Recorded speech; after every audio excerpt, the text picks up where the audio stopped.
Hello friends, welcome back to my channel SRK drama explain. Friends, ये video मैं लोगों के इंटरटेनमेंट के लिए बनाती हूँ, so please watch full, share, subscribe and like this video.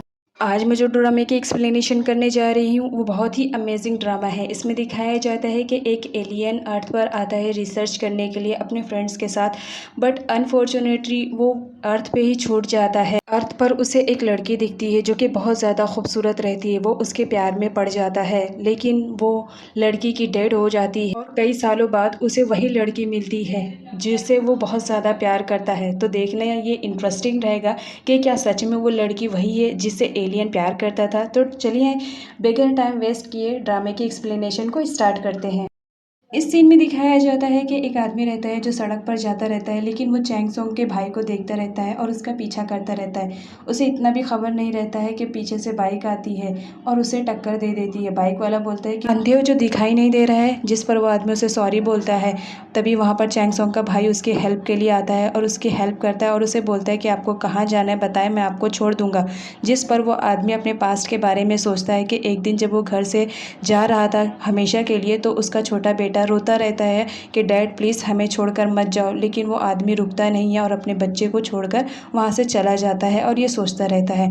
Next scene में दिखाया जाता है चैंग सोंग खाना खाती रहती है। तभी डोमिजन बोलता है ठीक है अभी मुझे दो, मैं बर्तन धो लूँगा। जिस पर चैंग सोंग बोलती है नहीं, तुम्हारे हाथ में चोट लगी है ना, तो तुम घर के काम मत करो, मैं करती हूँ। चैंग सोंग घर के काम के साथ उसकी सारी चीज़ें भी तोड़ती फोड़ती रहती है क्योंकि उसने कभी अपनी लाइफ में काम नहीं किया था।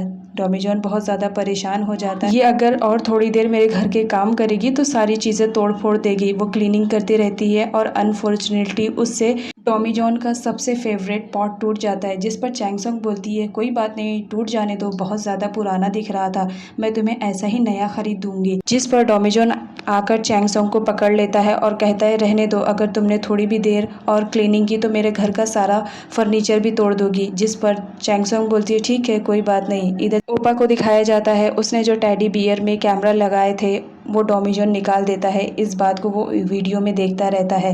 वो समझ जाता है कि ये आदमी बहुत ज़्यादा चालाक है, तो वो सोचता है मुझे चैंग सोंग से मिलना चाहिए। लियो को दिखाया जाता है, वो सिमी से मिलने के लिए जाता है क्योंकि सिमी ने कल के इंटरव्यू में बताया था कि वो किसी से बहुत ज़्यादा प्यार करती है, जो बचपन से करती है। उसने कभी हिम्मत नहीं की उसे अपना लव कन्फेस करने के लिए, तो उससे वो बात करने के लिए आता है कि तुम मेरी बेस्ट फ्रेंड हो और तुमने मुझसे छुपा के रखा, मुझे बता सकती हो कि वो कौन है। बाय द वे मैं तुम्हारा फ्रेंड हूँ, अगर तुम्हारी हिम्मत नहीं होती है कि तुम मुझसे बात करो तो तुम मुझसे कॉल करके भी अपनी दिल का हाल बता सकती हो। लियो को इम्पोर्टेंट कॉल आ जाता है जिसकी वजह से वो वहाँ से जाने लगता है। सिमी उसे कॉल करती है तो लियो बोलता है मैंने कहा था जिससे तुम प्यार करती हो तो मुझसे कॉल करो, मुझे क्यों कॉल कर रही हो, मुझे करने की ज़रूरत नहीं है। सिमी उसे देखती रहती है। लियो समझ जाता है कि वो मुझसे प्यार करती है। नेक्स्ट सीन में दिखाया जाता है चैंग सोंग की मॉम डोमिजन से मिलने के लिए आती है कि तुम उसके नए मैनेजर हो तो तुम्हारे बारे में मुझे सारी इन्फॉर्मेशन चाहिए। वो उससे पूछती है कि क्या तुम्हारी शादी हो गई है या कोई गर्लफ्रेंड है, जिस पर वो बताता है कि नहीं मेरी कोई गर्लफ्रेंड नहीं है। तो वो उसे अपना कॉन्टैक्ट नंबर देती हैं और बोलती हैं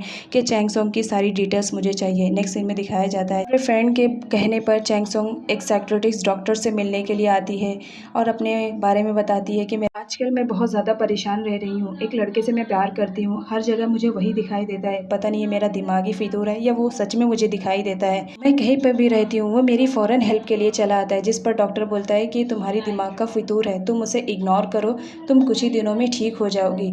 चैंग सोंग डिसाइड कर लेती है ठीक है मैं उसे इग्नोर करूँगी। डोमिजन को देखकर वो उसे इग्नोर करने की कोशिश करती है तो डोमिजन बोलता है तुम मुझे इग्नोर क्यों कर रही हो। चैंग सोंग कुछ भी नहीं बोलती है। उसके बाद चैंग सोंग को दिखाया जाता है वो ओपा के साथ जाती है क्योंकि ओपा ने उसके लिए डिनर प्लान किया था, साथ में लियो था। तो चैंग सोंग उसे बताती है कि किसी ने मेरे घर में कैमरास लगवाए थे टेडी बियर में, लेकिन फाइनली वो मुझे मिल गए। जिस पर ओपा बोलता है कि वो कैमरा तुम्हें किसने दिया है। चैंग सोंग बोलती है कि ये बात तुम्हें कैसे मालूम कि वो कैमरा मैंने खुद नहीं ढूंढा, किसी और ने दिया है। जिस पर ओपा बहाना बनाता है और बोलता है मुझे इमरजेंसी कॉल आ गई है, मुझे जाना पड़ेगा। चैंग सोंग को अजीब लगता है। नेक्स्ट सीन में दिखाया जाता है डोमिजन चैंग सोंग से बोलता है कि तुम कब घर जा रही हो अपने, बहुत दिन हो गए तुम मेरे घर पर हो। जिससे चैंग सोंग बोलती है लोग मेरे पास रहने के लिए तरसते हैं, कोई भी मुझे देखता है मुझसे लव कर लेता है, और एक तुम हो कि तुम तो मुझसे लव ही नहीं करते हो। चलो मैं तुम्हें चैलेंज करती हूँ, 15 मिनट तुम मुझे गौर से देखो, देखना तुम्हें मुझसे प्यार हो जाएगा। चैंग सोंग 15 मिनट का टाइमर सेट करती है और डोमिजन को अपने सामने देखने के लिए कहती है। जिस पर डोमिजन उसे किस कर लेता है। चैंग सोंग भी उसके किस को रिजेक्ट नहीं करती है। जब से डोमिजोन ने चैंग सोंग को किस किया था, उसकी हार्ट बीट्स इतनी ज़्यादा तेज़ हो गई थी कि उसकी तबीयत ही ख़राब हो गई। चैंग सोंग उसके घर जाती है देखने के लिए, तो डोमिजोन की तबीयत बहुत ज़्यादा ख़राब थी, उसे बहुत ज़ोर से फ़ीवर था। वो उसे हॉस्पिटल ले जाने के लिए कहती है, लेकिन डोमिजोन मना कर देता है। चैंग सोंग अपने फ्रेंड के पास कॉल करती है, जिससे मालूम पड़ता है कि अगर किसी को बुखार हो तो उसे पट्टियाँ बदलें। वो उसकी पट्टियाँ बदलने के लिए जाती है, लेकिन डोमिजोन मना कर देता है कि तुम मेरे कमरे से बाहर जाओ और ऐसी वैसी हरकत करने की ज़रूरत नहीं है। इधर सिमी को दिखाया जाता है, वो अपने भाई के पास आती है और डोमिजोन के बारे में थोड़ी सी इन्फॉर्मेशन लेना चाहती थी, क्योंकि वो उसने पहले भी देखा था जिसमें डोमिजोन यंग था और आज भी वो बहुत ज़्यादा यंग था। तो वो उसे उसकी एज के बारे में पूछना चाहती थी, लेकिन उसके भाई ने बताया कि तुम चैंग सोंग की बहुत अच्छी फ्रेंड हो, तो तुम क्यों नहीं उससे पूछ लेती हो। जिस पर सिमी बताती है कि आजकल वो परेशान रहती है, मुझे उससे पूछना सही नहीं लगा, इसलिए आपसे पूछ रही हूँ। आपको तो उसके बारे में कुछ ना कुछ तो ज़रूर मालूम होगा। तो उसका भाई बोलता है, हाँ मुझे मालूम है, लेकिन उसकी एज कितनी है ये मुझे नहीं मालूम।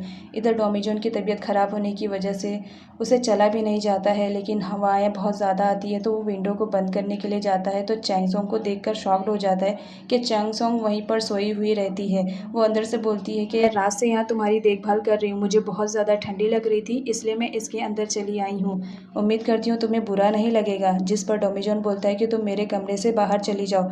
चैंग सोंग निकलने की कोशिश करती है, लेकिन जिप ज़्यादा टाइट लगने की वजह से वो अपने आप को उसमें से बाहर नहीं निकल पाती है। डोमिजोन आकर सो जाता है, लेकिन चैंग सोंग के चिल्लाने की वजह से वो फिर से जाता है और चैंग सोंग की जिप को ओपन करता है और बोलता है कि तुम मेरे कमरे से निकल जाओ, और उसे उठाकर अपने कमरे से बाहर कर देता है। नेक्स्ट सीन में दिखाया जाता है डोमिजोन की तबीयत थोड़ी ठीक हो जाती है। चैंग सोंग उससे मिलने के लिए जाती है और बोलती है कि तुम्हारी तबीयत अब ठीक है।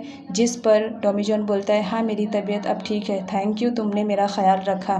चैंग सोंग उससे बताती है अपने पास्ट के बारे में कि तुम्हें मालूम है, मैं मेरे फादर से बहुत ज़्यादा प्यार करती थी, लेकिन किसी मिस्टेक की वजह से मैंने उनको गलत समझ लिया। यहाँ बताया जाता है कि चैंग सोंग के डैड को ये बिल्कुल पसंद नहीं था कि चैंग सोंग फिल्मों में काम करे, लेकिन उसकी माँ का कहना था कि हमारे घर में पैसे नहीं है, तो चैंग सोंग अगर काम करेगी तो हमारे घर में पैसे आएंगे। उसके डैड का कहना था कि मैं जो भी कमा रहा हूँ उसी में खुश रहते हैं। चैंग सोंग को ऐसा लगने लगा था कि उसके पापा उसके करियर को ख़त्म करना चाहते हैं, क्योंकि उसे भी फिल्मों में काम करना पसंद था, जिसकी वजह से उसके डैड उसे छोड़कर चले गए। ओपा चैंग सोंग के घर उससे मिलने के लिए आता है, उसे कॉल करता है, बट कॉल नहीं लगता है, क्योंकि डोमिजोन ने ही कॉल नहीं रिसीव करने दिया था। डोमिजोन उससे मिलने के लिए आता है, क्योंकि डोमिजोन समझ चुका था कि ये आदमी सही नहीं है। तभी ओपा को समझ में आता है कि ये तो वही है जिसने कैमरे को ढूंढा था। वो समझ जाता है कि ये चैंग सोंग की हेल्प करना चाहता है। वो उसे वार्न करता है कि देखो, मेरे रास्ते में मत आओ, लेकिन अगर तुमने मेरा कहना नहीं माना तो याद रखना, चैंग सोंग के साथ मैं तुम्हें भी ख़त्म कर दूंगा। उसे वार्न करके हंसता रहता है और वहाँ से जाने लगता है। वो तो लिफ्ट में चला जाता है, लेकिन जब वो फर्स्ट फ्लोर पर आता है देखकर शॉक्ड रहता है कि वहाँ पर डोमिजोन तो पहले से ही आकर खड़ा रहता है। डोमिजोन उसे वार्न करता है, अगर चैंग सोंग को कुछ भी हुआ तो याद रखना, तुम्हें मालूम भी नहीं है कि मैं कौन हूँ और तुम्हारा क्या हल कर सकता हूँ। तुम मेरे बारे में कुछ भी नहीं जान सकते हो, तुम चाह कर भी मुझे कभी नहीं मार सकते हो, मैं कभी मरने वालों में से नहीं हूँ। लेकिन ओपा तो अपनी बातों पर कायम रहता है और बोलता है, तुम देख लेना एक दिन। नेक्स्ट सीन में सिमी को दिखाया जाता है, जो डोमिजोन से मिलने के लिए आई हुई रहती है और वो अपने आप को चैंग सोंग का फ्रेंड बताती है। डोमिजोन ने उसे टीवी पर देखा था, तो उसे समझ में आता है कि हाँ ये है, तो वो उससे उसकी एज पूछती है और कब तुम चैंग सोंग से मिले ये भी पूछती है, लेकिन डोमिजोन कुछ भी नहीं बताता है और बताता है कि सिर्फ हमारी पहली मुलाकात लिफ्ट में हुई थी। उसके बाद वो चैंग सोंग को बताता है कि तुम्हारी फ्रेंड मिली थी, जिस पर उसे पुरानी बातें याद आ जाती है और चैंग सोंग बोलती है कि मेरी कोई फ्रेंड नहीं है, सिमी तो मेरी कभी फ्रेंड थी ही नहीं, तुम कभी उससे मिलना नहीं। इसके बाद नेक्स्ट सीन में दिखाया जाता है लियो सिमी से मिलने के लिए आता है और सिमी को बोलता है, तुमने मुझे अपना लव अब कन्फेस किया, अगर तुम मुझे पहले भी कन्फेस करती तो मेरा यही आंसर रहता है कि मैं तुम्हें कभी प्यार नहीं करता था और ना कभी करूँगा, तुम जानती हो मैं चैंग सोंग को प्यार करता हूँ। जिस पर सिमी को बहुत ज़्यादा बुरा लगता है और उसे बोलती है कि मुझे तुम्हें कुछ दिखाना है, और वो उस दिन की फ़ोटोज़ दिखाती है जिस दिन डोमिजोन ने चैंग सोंग को पहली बार बचाया था। साथ ही वो ये भी बता देती है कि वो डोमिजोन ही है। अगर मैं ये बात चैंग सोंग को बता दूंगी तो तुम जानते हो चैंग सोंग तो कब से उसकी ताक में बैठी है कि अगर वो कभी उसे मिल जाएगा तो उसे शादी कर लेगी। तो तुम जानो अब तुम्हें क्या करना है। जिस पर लियो बहुत ज़्यादा परेशान हो जाता है और वो नहीं चाहता था कि वो टॉमी जॉन के बारे में कुछ भी जाने। तो वो फ़ौरन उससे मिलने के लिए जाता है उसके घर पे, लेकिन चैंग सोंग तो टॉमी जॉन के घर पर मिलती है उसे। वो बोलता है तुम्हें यहाँ पर आने की क्या ज़रूरत थी। जिस पर चैंग सोंग बताती है कि किसी ने मेरे घर का फर्नीचर वगैरह तोड़ दिया, वहाँ पर रहने की जगह नहीं थी, इसलिए मैं यहाँ पर आई हूँ। लियो बोलता है तो क्या हुआ, मेरे अपार्टमेंट में तुम आकर रह सकती थी ना। चलो जल्दी पैकिंग करो, हम लोग मेरे अपार्टमेंट में जा रहे हैं। चैंग सोंग रेडी हो जाती है और वो अपनी पैकिंग करने के लिए जाती है और सोचती है कि मैं टॉमी जॉन को बता दूं, क्योंकि उस वक्त टॉमी जॉन वहाँ पर नहीं रहता है। तो वो लिखकर जाने की कोशिश करती है, लेकिन बोलती है कि मैं क्यों लिखूं, मैं तो एक सुपरस्टार हूँ। इधर दिखाया जाता है टॉमी जॉन उसी वक्त आ जाता है। लियो उससे पूछने की कोशिश करता है, लेकिन टॉमी जॉन कुछ भी नहीं बताता है। लियो बहुत ज़्यादा हैरान परेशान रहता है इस बात पे कि आखिर इसकी एज इतनी कैसे है, आखिर ये है कौन।